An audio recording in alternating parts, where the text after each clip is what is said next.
Let's get chilly.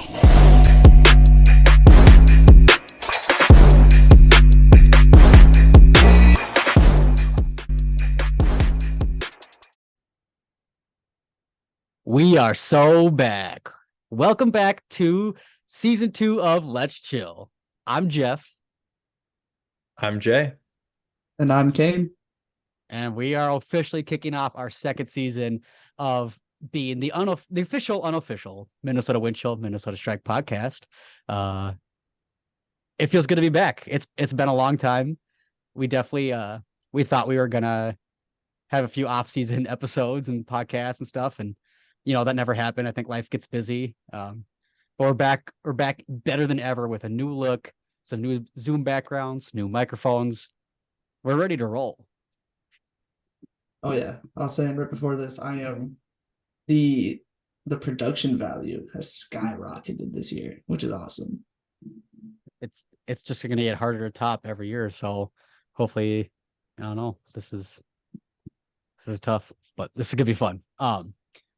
Yeah. What's been new since we last signed off on whatever day it was? And it's like September after championship weekend.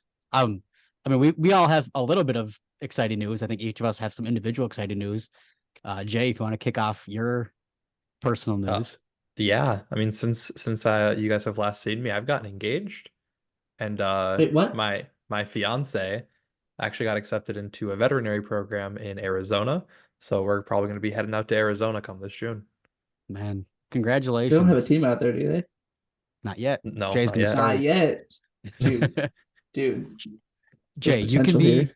could be the owner and coach of the Arizona. Quick name a team. Quick name a team. Diamondbacks. No, oh yeah, That's the original. Diamondbacks. I That's a like good one. that. I like that. Yeah. Cardinals. Perfect. The Can't wait to see you Phoenix. out there. Right. That's fun. That's awesome.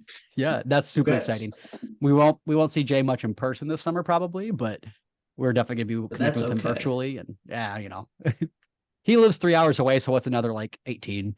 Like Right, pretty much. But realistically, though, yeah. I mean, that Yeah. point. I mean, Kane cutoff lives an was hour like from an me, hour and and a half. yeah. Honestly, last time was that bad. It's only like 50 minutes. But I'm Well- saying we never even see each other in person anyway. So That's true. That's true. anything more than 15 minutes might as well be 18 hours. Kane And we're is in a back, different guys. location. Speaking of being an hour away, your Yes, personal I news. I am now living in Hudson, Wisconsin. I'm not a Radicals fan though. Don't worry, guys. So you're getting pretty close. We are situated firmly on the Minnesota side of all sports teams still. Don't worry. Good. We're keeping a close eye on Kane. And we'll see if he comes up one day with a Radicals jersey, and we'll make sure to fix that. Or maybe I'll rank them really low. Stay tuned for my next edition of jersey rankings coming out soon. APS, if you're listening to this, we'd love to have you on. Yes, we got to start it right away. Episode 1. Every roster announcement that comes out, we're just gonna read it and just get them on the pod. Yeah, and then I have some big news too that my wife Noelle and I started doing foster care in the fall. So right now, as of March 17th, St. Patrick's Day, our house is empty. But I've been telling her I've got a gut feel we're going to get a placement this week.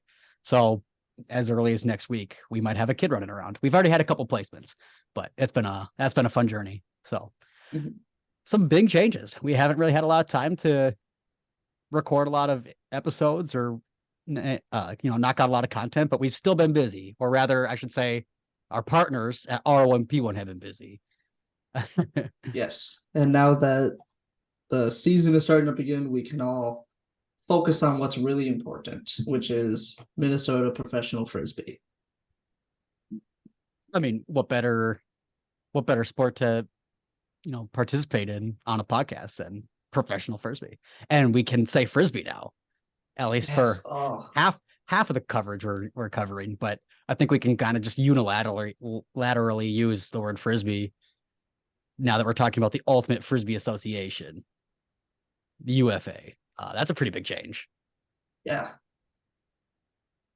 What do you guys think about So- that whole rebrand? Because we've got through a rebrand, but let's talk about the UFA rebrand, and then we're gonna come back to what to expect for Winchell Talk. Okay. Like when I first saw it, I literally I was like, oh, I can just call it Frisbee now. I don't have to be that guy Yeah. who just I called it Ultimate because it was just quicker than saying Ultimate Frisbee. Not because I didn't like, oh, you can't say Frisbee, but I just called it Ultimate because it was quicker, and people got mad at me when I said Frisbee. People meant like, oh, like with your dog, and I'm like, no. Yeah. I feel like within the Ultimate community, there can be a stigma by saying Frisbee, right? Like I think we've just excommunicated Whammo altogether. And For a good reason. I mean, they sucked. up until this point, yeah. And so saying Frisbee is such a well-recognized term. Everyone knows what a Frisbee is. But right, like we don't play with Frisbees. Those are bad quality, cheap plastic. And we play with these elite discs. So it's just disc. These high Expensive quality plastic. plastics. Yeah, exactly. These So microplastics. it's nice. It's nice to be able to use Frisbee without like feeling like there's I don't know some invisible target on your back of like, wow, they don't know the sport because they're calling it Frisbee. I don't know. Not Right that now I it's really like felt you that way. don't know the sport because now it's like legit. Yeah. I mean, for me personally, anytime I talked about it, I always say like, oh, it's Ultimate Frisbee, but it's not actually Frisbee because it's, that's a registered trademark. And I have to explain like, oh, it's the AUDL because Yeah, it's not Frisbee technically. So now I don't have to do that. I can like, throw that spiel yeah, out and be like, yeah, it's Ultimate Frisbee. You throw a disc I around. think when Adam Ruffner said on their podcast, like we got that coveted 3-letter acronym. UFA sounds so much better than AUDL. yeah. That is sweet. I mean, personally, I think because we've been saying AUDL for so many years, it sounds natural. It doesn't sound awful, but I remember when we first started saying it, it felt clunky. Like I yeah, remember that. yeah, AUDL. But now, yeah, UFA. UFA sounds like USA, but I mean, their logo is clean. Like it's just like the NBA logo, right? And there's just discussions of like who is it laying out and stuff, but I love the logo. It's Well, it's didn't they simple, say it's it was clear. Joe? Oh, I think they did say it was Joe. We're really not making Joe Mama jokes on episode 1. Episode 1. Here we go. It's too soon. That's the clip. That's the clip. Okay, so Find out speaking of who Joe rebrands, is on episode 2. Joe, if you're listening, all right. speaking of rebrands, if you haven't noticed, we have a new look. Kane and Jay, do you want to speak more to that while I drink some water?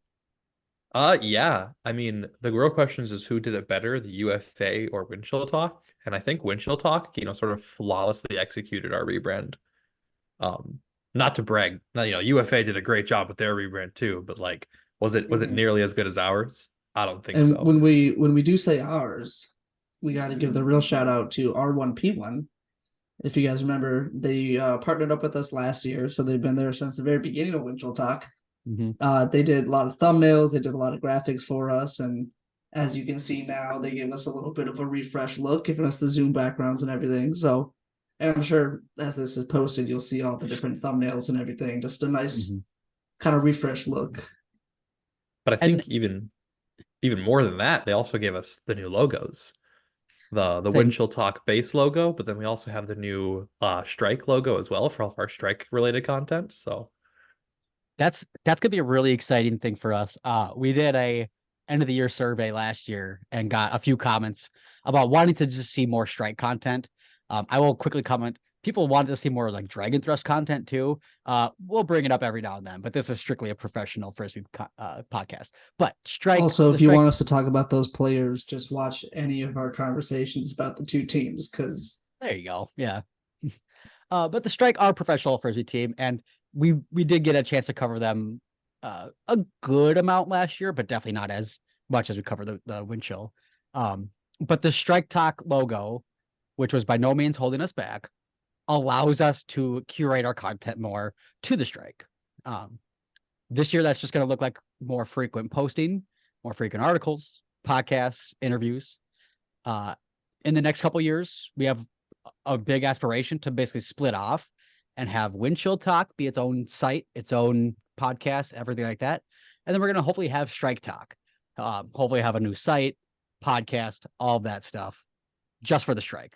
Give them their due too. So this really is gonna open the door for that, and we couldn't have done that without round one pick one. They worked with us to collaborate to find a way to how can we curate these logos, and do you want to start a new logo? Do you want to add on and add the strike later on? Like, so they're really receptive to that. They're super open, and they came up with some great ideas. It was kind of hard to nail them down, but this is what we came up with. I don't know. I love it. What do you guys think? I think it's awesome. Yeah, I think it definitely, like you said, gives us more opportunity to brand the content. I Mhm. think as we expand this kind of, I don't want to say network, but as we expand this production, I think it's really cool that we get to put more of our personality and kind of some more style into it now. It's not Yeah, such a, not just three dudes recording a podcast anymore. It's three dudes recording right. a collaborated podcast. Yeah, I know Ziggy and Tony. Actually, just kind of a fun fact. I just want to shout them out by name really fast before we move on.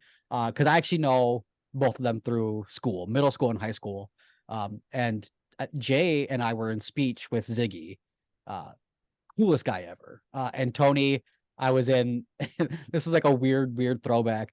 Like the middle school news team with him.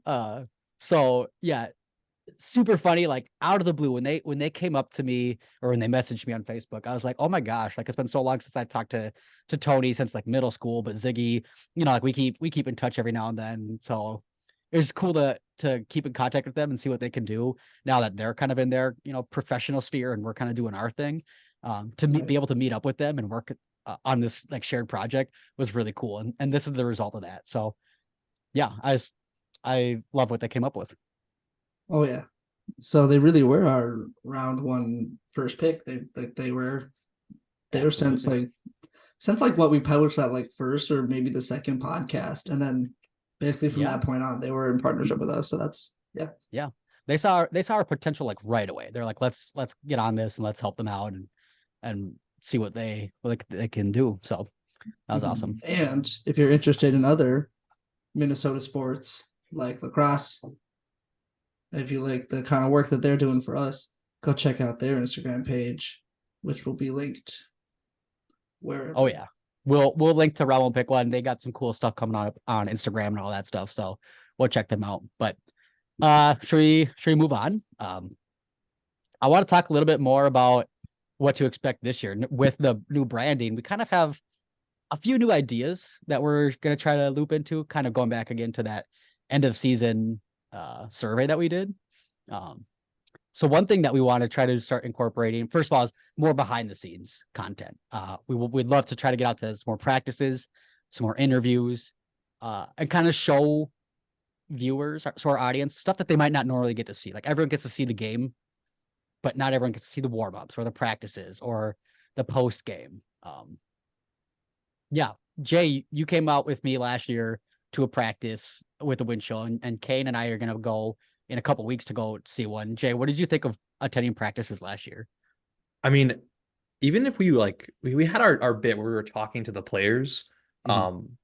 and like we got to interview them a little bit, but just like to get to sit and watch practice and like see like how serious these players are and like how like focused the things they were practicing.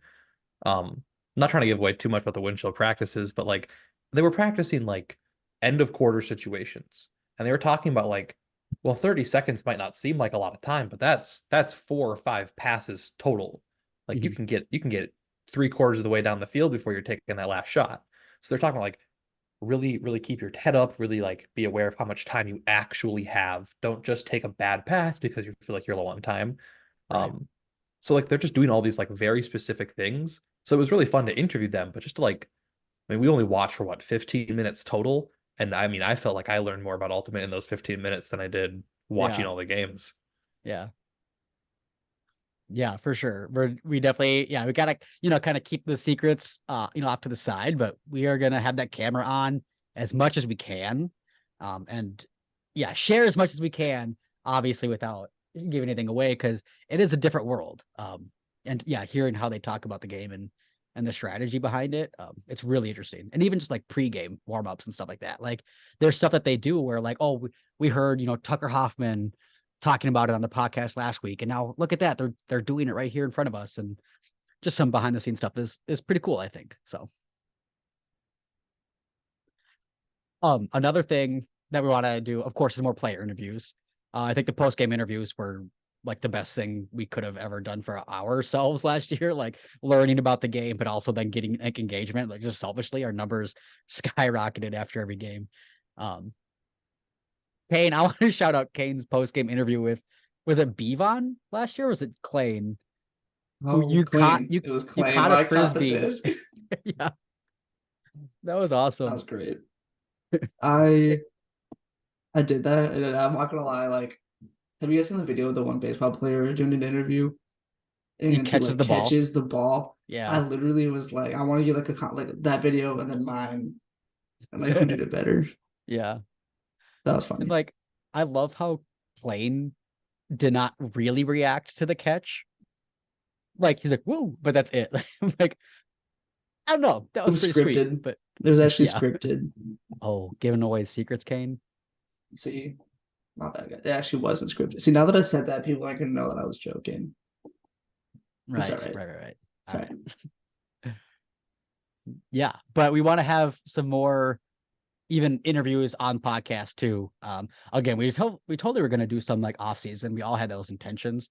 And of course it just never happened. Our sister also got married. Shout out to Clara and her husband, Alex.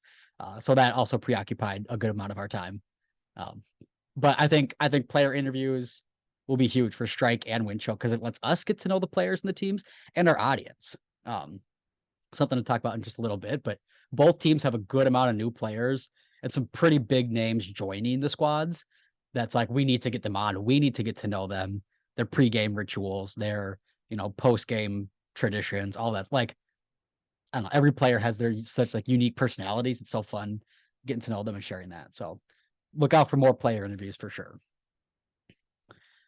And then I think finally the next big thing that we want to add to our podcast this year, just something to look forward to again, is more audience engagement, especially through the forms of mailbags and like Instagram questions, especially for like player interviews. We did a couple of those Instagram questions last year when we knew we had a player coming on. We'd say, hey, what do you want to ask Paul Krennic or whatever? And you can type in your question. So we're going to definitely increase that. Another thing we want to increase then is the mailbag. Which is a common what am I looking for? Not bit, but segment. Thank you. Yeah.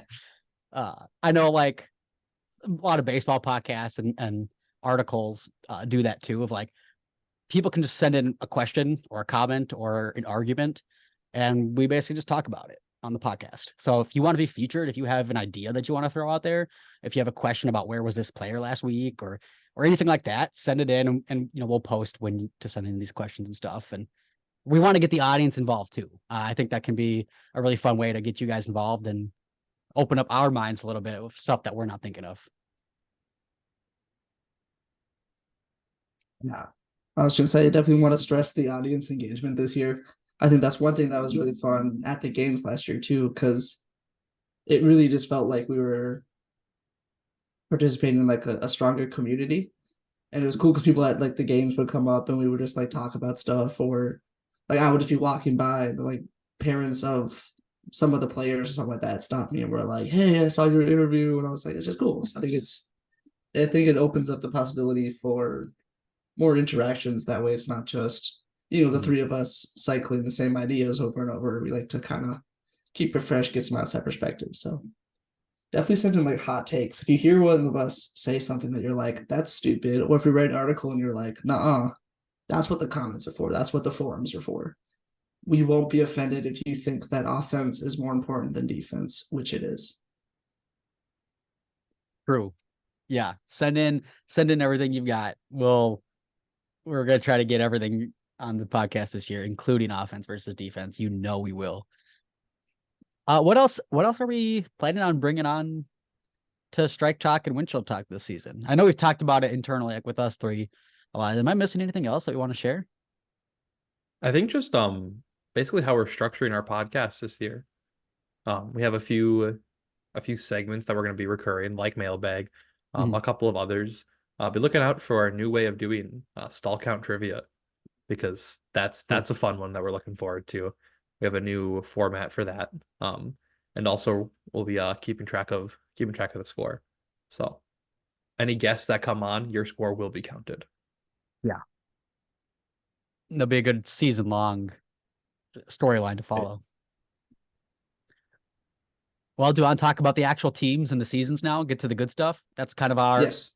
our Yeah. spiel. But all right, Kane, go ahead. What do you want to talk about so far? We're not Um. gonna we're not gonna get too deep into the Oh weeds, gosh, but yeah. I'm not let's gonna just do anything like super specific, but I think one of the things that Ben Feldman said to me at like during the championship game, like while he was watching it, up in the top there, I think he had two beers in his hands actually. Um, and he was talking about how now that they got a taste of it, they're ready to come back and they got like even bigger moves because he didn't say they didn't think they were going to get championship weekend. I mean, that's always the goal with every season. But I think the attitude last year was kind of like, let's see what we're working with. And we saw what we were working with for sure. So now we get to turn it up a notch. So yeah, I think once you get there the first time, that's the monkey off the back. That's the saying everyone says, but I mean, I think of and not to already bring it about baseball, but I'm already bringing it about baseball too. Like, look at the Twins last year and how they ended their losing streak, their postseason losing streak. Um, and so now I think that the Twins this year are like, oh, well, we can do it. So why can't we just go all the way? Like this season's almost like not even a question, right? Last season for the Twins was can we do it? I don't know. But now that they did, it's like we can do it. Let's do it. I think it's kind of the same for the wind chill. Like they're like, can we actually get to championship weekend? Because we've been stopped a couple times. Now that the answer is yes, it's like, okay, cool. Now that's not the question. Now the question is, can we win it? And now they have to answer that question. So And I think like moreover, just when they got to championship weekend and I mean, they almost won that first game. They almost won that semifinal game. yeah, And like just them doing that, they have that sort of momentum. I don't want to say like, momentum kind of dies in the off season. But they all know they can do it. They all know they're capable. mhm. And I think everyone's kind of looking at the wind chill, especially with the Central Division sort of getting cleaned out. It felt like this postseason, this offseason rather. I think everyone's like kind of looking at the wind chill as one of the only strong teams in the Central Division. Which is not to say that we should sleep on any of these Central Division teams. Be looking for the Mechanics to get their first win in a while, and also be watching for this Wild Union team. But No, I that's don't know. that's a good point though, because we like we know the strength of the wind chill team, and we kind of know the strength of the Alley Cats because they haven't really changed too much for the most part. right. The question is mostly the Union and the Radicals. Yeah, Chicago's got me like I have no Yeah. clue. I really hope So they just suck. right. But because they've had a decent I think they've had enough turnover where it's like they could be really good or they could be so like mid. Like so I think the wind chill are in strong position to take the Central again. Um, let's not gloss over the additions they did get, though. I don't recognize all of the names, but one of the biggest names that I saw the Windshield bring back to the roster this year is Greg Cousins, who's Kirk like Cousins, baby. I'm so freaking pumped about Greg Cousins because like he's one of the best Windshield scorers of all time. I remember seeing And a post, I think maybe last year, of like just some like throwback Thursday yeah, of one of his points. And I just remember seeing it and I'm like, I remember going, oh, I wish this guy came back. yeah, right. Well, I'm like, it's funny because I think he left after the 17 season. And I think the 18 season was when I really started to like pay attention to the wind chill. I like, or is like the overlap was so close because I was like, oh wow, like, who are some good wind chill players? I'm like Greg Cousins, he looks pretty good, and so I kind of saw some of his highlights. Like, sweet, next year I can't wait to see him. And then like he wasn't playing, so I'm excited to kind of be that fanboy that I was ready to be in like 2018 or something like that. Oh yeah. Um, and then like pair him with again Bevon or Klein or Snyder, like any of these other big names. Like Greg Cousins is right up there with them. So like that's a huge addition to get more more Frisbees in the end zone, basically. He So, did and then, play for the Wind Chill in 2018. so there must have been 2019 was maybe the year I kind of latched on. That checks out.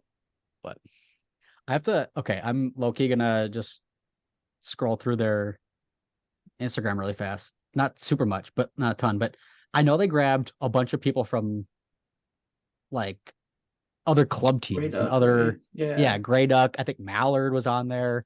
Just like other college teams. They have a good amount of rookies or newer players who I don't, I'll be honest, I don't know much about. And I think it's it's our job this year to cover them, to learn about them and to share those players with the audience, with our audience. Because everyone knows what Bevon is capable of, but not everyone might know who I'm scrolling here. I don't know anyone else capable of. So I'm really excited to just look at these new players and cover them too. I want to say one player who I'm excited to be watching for this year is Matthew Redder. I think that's his last name. Yeah, that name sounds familiar. From Seattle. So he played with Seattle in 15, 16, he played with Chicago in 19, and he was back with Seattle for the 2022 season. He only played 2 games in 2022. But he's 6'4", so he adds a lot of height to the team. Nice. And a lot of the guys have said is that Minnesota seems like they're tall because you guys are short, but like Minnesota's not a very tall team, especially when you have they're going up against the Empire this year. I mean, the Empire I think is like literally the tallest team in the league right now. Yeah. Feel free to fact check me on that. It's probably wrong. But all these guys are huge. So even if like Redder's not like the best player in the world, and looking at his stats, he looks like he's a perfectly good player. Like he's tall, and like just there's some of these guys that they're adding just like seem like they're going to be adding a lot of like height to Minnesota, and I think that was one of Minnesota's downfall. I mean, like if you think about how they lost that last game of the season, it was a jump and it was a tip disc. Which, height's definitely part of that. Not the only thing, but definitely part of it. Yeah. So See, go ahead again. No, I was gonna say I'm like looking at some of the younger signings, and it's definitely like I don't want to say they're all just gonna be practice players, but it seems cool that they're kind of already looking towards building as well right now.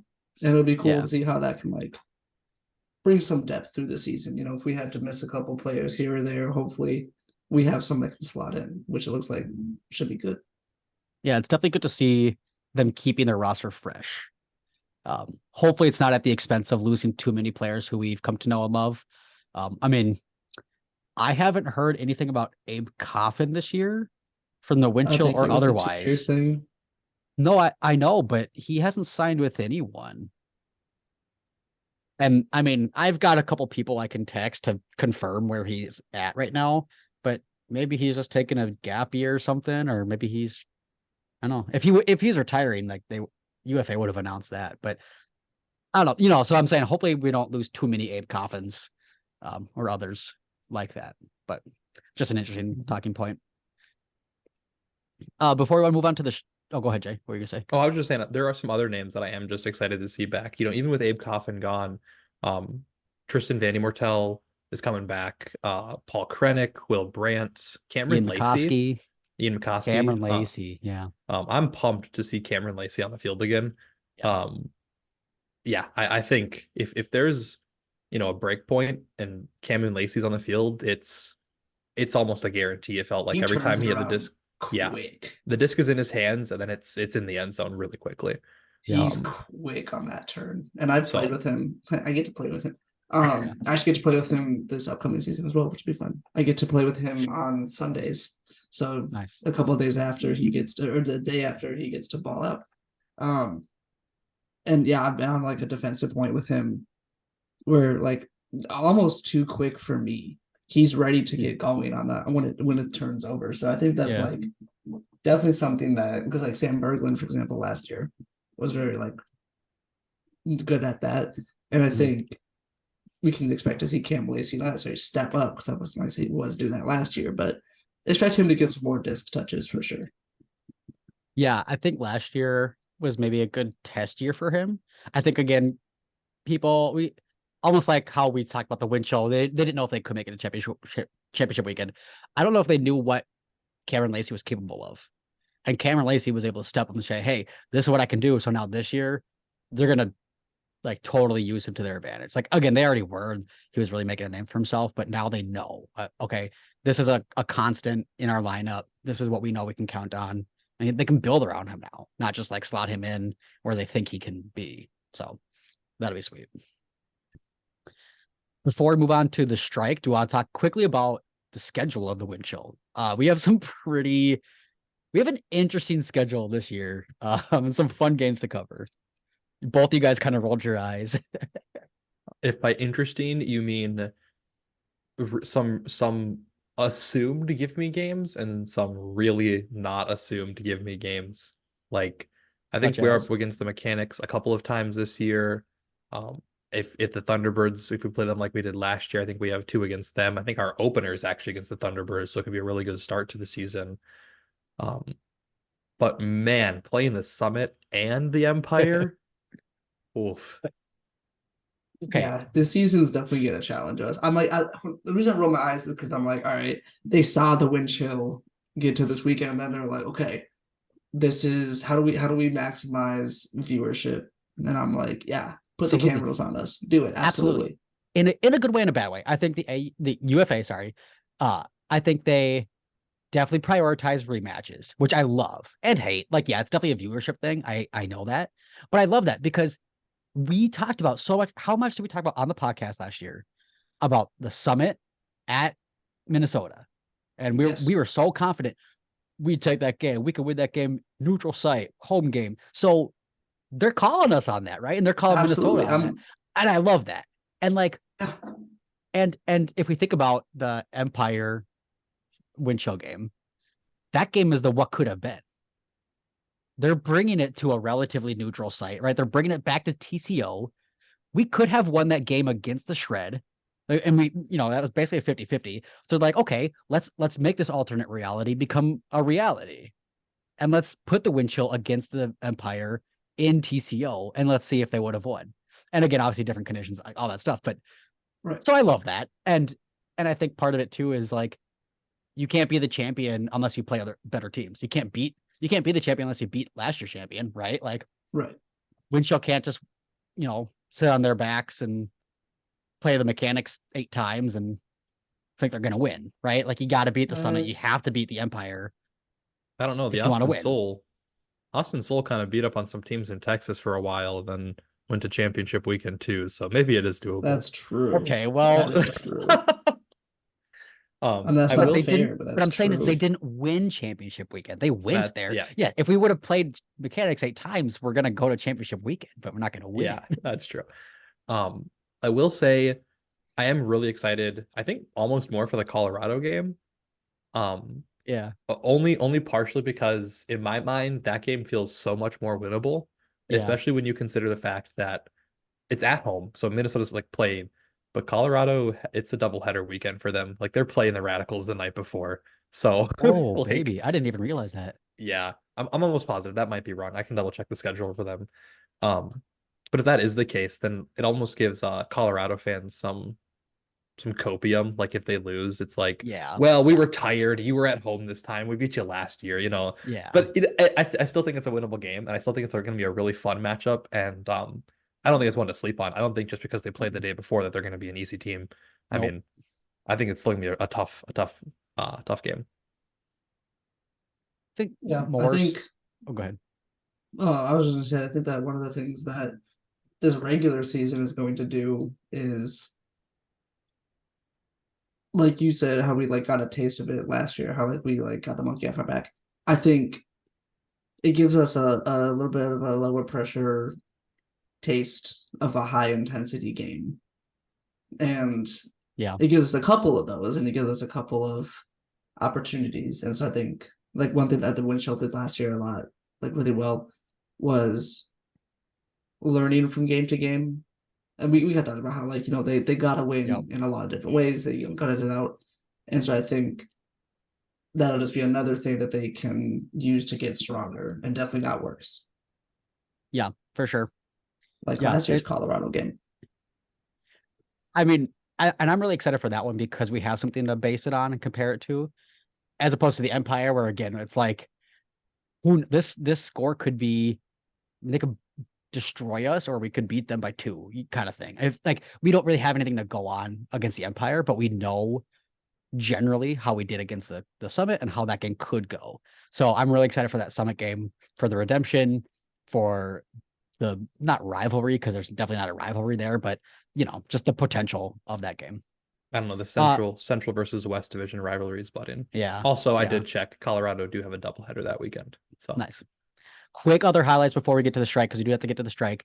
Winchell only played the Indianapolis Alley Cats once this year. That's gonna be a huge game, one to win, but also like that's just gonna be an interesting dynamic because that's probably our next biggest opponent in the division. And also then the games that are like the most fun to watch. yeah, those ones are fun. But really, I mean, yeah, Radicals and Union have some fun games too. And then championship weekend is in Salt Lake City, which is going to be a fun venue. And again, kind of like I see that almost as a mini rivalry just because of the Winchell's game against the Shred. But it's gonna be fun if we can get to their a home turf and beat them. Like, right, there's a lot of fun potential there. So lots to look forward to this season for the Winchell. Stay tuned. Definitely want to talk about the strike now, because the strike also have a big season ahead of them, coming off of a 6-0 perfect season, losing in championship weekend, pure Minnesota fashion. Classic. Like what really just they I was at work. I remember but now they're part of Minnesota's professional sports, right? That's how it works, right? You have to be born into it. So they are here, unfortunately. That happened, but no, this season I think for the strike is also gonna be really fun. I don't have their schedule up right now, but because I was looking at their roster. You pulling it up? As Kane's pulling that up. Oh, okay. I just think it's interesting because the PUL this year changed the divisions. Now they just have, I think, a North and a South division. I think they had 3, I want to say, before. So that's gonna be interesting. There's teams shuffling around. I think the Shrike will play teams that they've never seen before, or have only seen like once or twice, like not as often. Which is gonna definitely be a fun dynamic and an interesting challenge for the Strike, because again, they don't really have a lot to compare to. So the Strike also, the PUL has not announced championship weekend yet officially, unless that happened today, because I haven't been on my phone too much today. But I don't think it has. But once that happens, of course, I think we're planning on heading out there too. I think the Strike, their roster has also, again, kind of like the Winchell, mostly stayed consistent. A lot of their building blocks are still there, but they've added a couple really interesting pieces who I want to talk about. First of all, we can't talk about the Strike roster of 2024 without talking about the unfortunate losses of Robin Fenig, who is not playing in the PUL this year, and Naraya Bell Sims is also not on the Strike this year. She's not playing in the PUL. She's taking a year off. And those are pretty big. Those are pretty big building pieces, I think, for the Strike. Yeah. No, go ahead, Jay. I think seeing those two go, it really like, I mean, for me at least, Robin Fennig was like an on the field leader. That's always the position that she has said that, she asserted that, in the interview we've had with her, just in our talks with her, she's an on the field leader. Everyone looks to her. She brings the team together. And I feel like Naraya did a very similar thing. Whenever one of those two were on the field, it just seemed like the team was rallying around them. And they were also like really driving points forward. So I'm going to be really interested to see like who can step up into those roles this year. Well, and it's kind of interesting too, because Naraya was a captain, and that's not to say anything negative, but like, yeah, that's kind of a bummer because the fact that she was a captain showed how much the energy she brought and how much she invested into the team and how much of a building block she was. So yeah, like you said, like I wonder how they're planning on replacing someone so like pivotal to that team. And again, not only their, we're kind of talking about their off-field presence and on-field, but like just their talent, both the talent of them, like it can't be understated. I think both of them, every time they got the disc, they made an impactful decision. They knew what they were doing with it. They were, like Jay said, an on-field leader. Everyone looked to them. They dumped them the disc and looked for their direction, I think. So that's going to be a big change. Yeah, I think like for those two specifically, I don't really have much more to add than what you guys said. But I think one of the strengths of the strike roster last year was that it was very flexible. And I think we talked about it a lot when you looked at like a stat spread. Like I think Robin was ahead by a few, but I think like I was it mean, Mexroth was like what maybe three behind her or something like that at the end of the day which for is like assist. which is crazy because Robin had one game of 9 assists, Right, which is right. stupid. But And yeah, so you're it's you're right. like You're right. right, but it's like so what is I guess I'm not as worried. It's kind of like with us Louis and Abe Coffin on the win show. I have enough confidence in the rest of the roster to fill in. My main worry, and I don't want to necessarily call it a worry because I don't want to like my main X factor for this season is the new coaching staff, actually. I think that's much That's a more impactful than the players.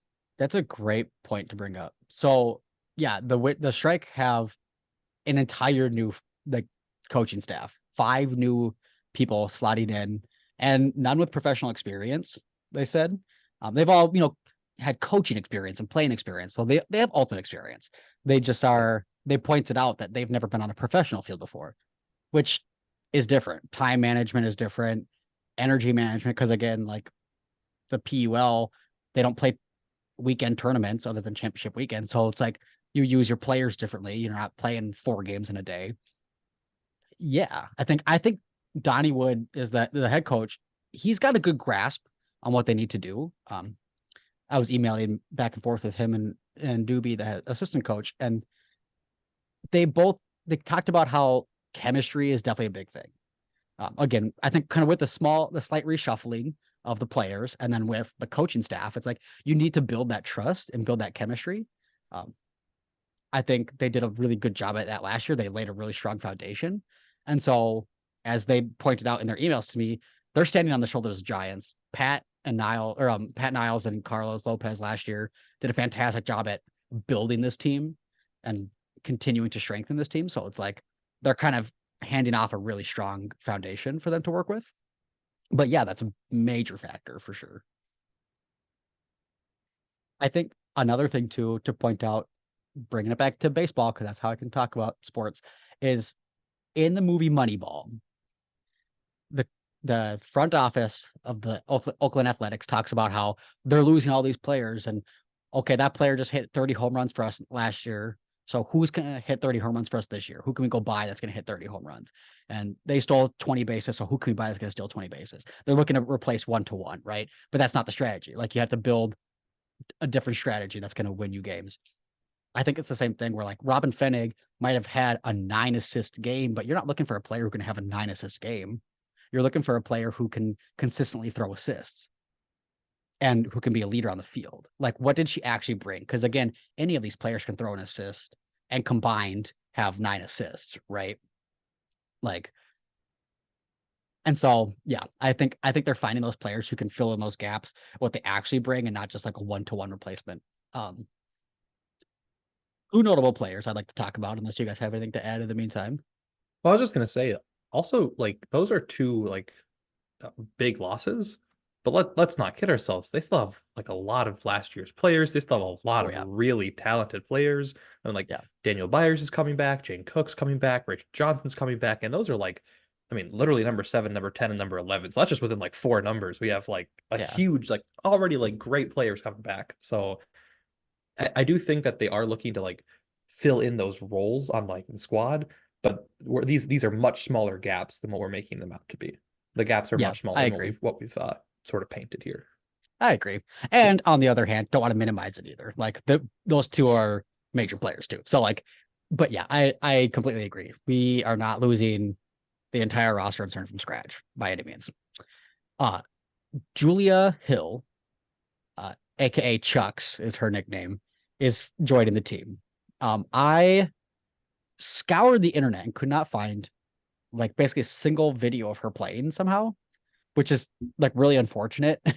There aren't highlight videos, there aren't a lot of free, like, on YouTube, anything like that, unless I just was bad at searching. But she is probably the biggest name added to the roster this year. She is this incredible, like deeply experienced ultimate player within the club scene. She played in the PUL, I believe, for Indy Red. So she is, again, by no means a rookie. She's just new to the strike, kind of like Robin Fennig. And I'm not comparing her to Robin Fennig. I'm just comparing their experience. But I think she's really going to fill in a captain role, maybe not formally, but I think they're going to be able to rally around Julia Hill a lot. I mean, again, her talent on the field is one thing, and that's going to speak for itself as they go along through the season. She's going to be able to fill in those numbers just purely, but I think she's also going to fill in like this confidence and this good vibe that they need and this experience. Again, just PUL experience is not like very like common, I guess, in the PUL, oddly enough. So the fact that she's coming from another team is going to be huge, I think, for the strike. And then on the other hand, go ahead. I don't want to keep talking. No, you're good. You're good. I was gonna say on the completely opposite end of the spectrum, we have Amelia, who I apologize because I don't know how to say her last name. Starts with a Z, who is an 18-year-old high school senior, not noted as a practice player. She is on the roster for the strike this year. She's the youngest strike player in history, and I would venture to guess probably the youngest player in PUL history. That's just me saying that, though. I mean, she's 18. Like she's crazy. And so it's just interesting to see like how you have, this person who's, again, Amelia is not new to the ultimate scene. Like she's played with Edina Ultimate for like 7 years, I believe, or maybe even more. With Edina, so it's like, I mean, look at who's like come legit. from Edina. It's good ultimate, you know what I'm saying? Yeah, so she's not inexperienced. But then again, then you have Julia Hill coming from like this even deeper background. So it's kind of interesting to see that dynamic. But I think both of them will just bring this new dynamic of play.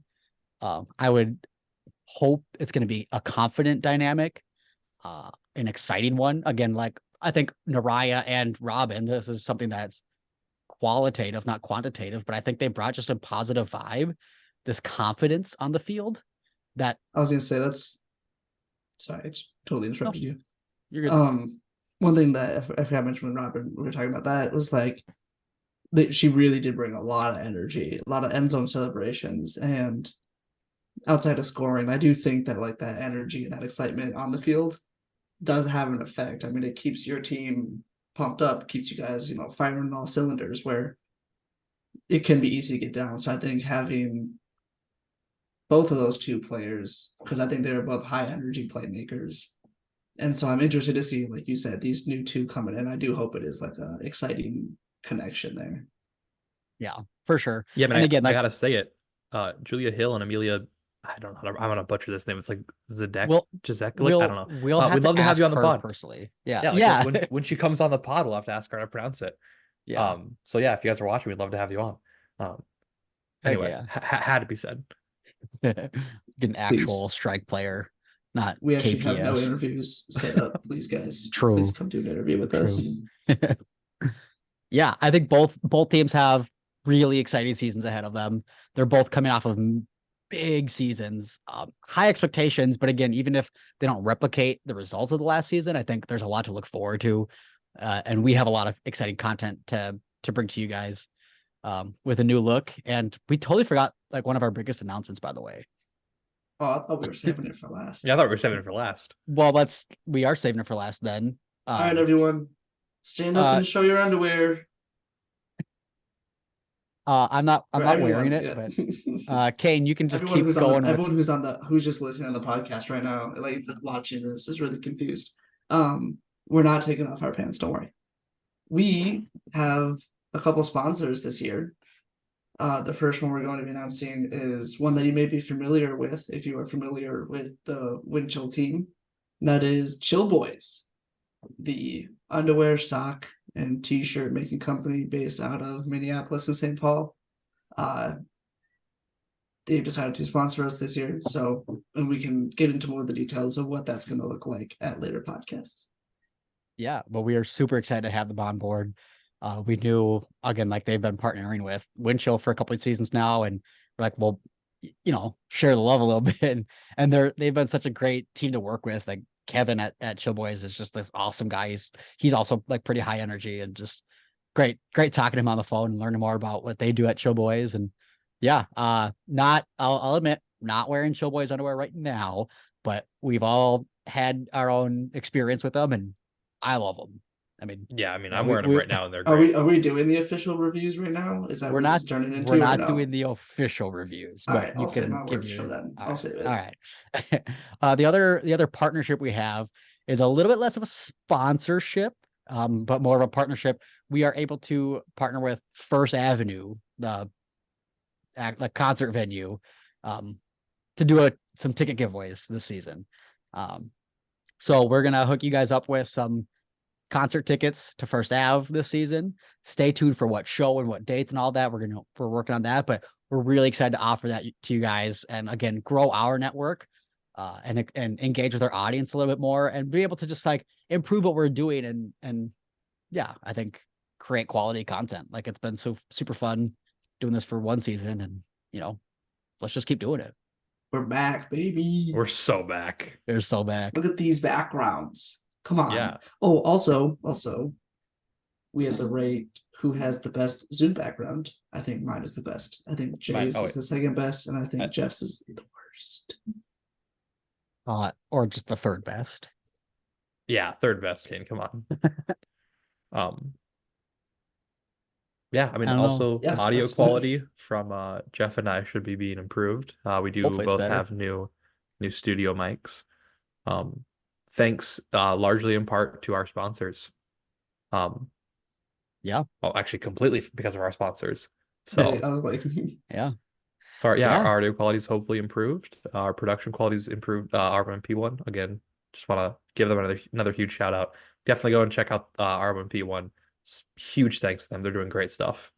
So, fortunately, while our looks and sounds all are improved, like you still got our random rants and underwear talk. So yeah, this pod is definitely going to be like over an hour long. We're apologizing for that, but we're wrapping it up.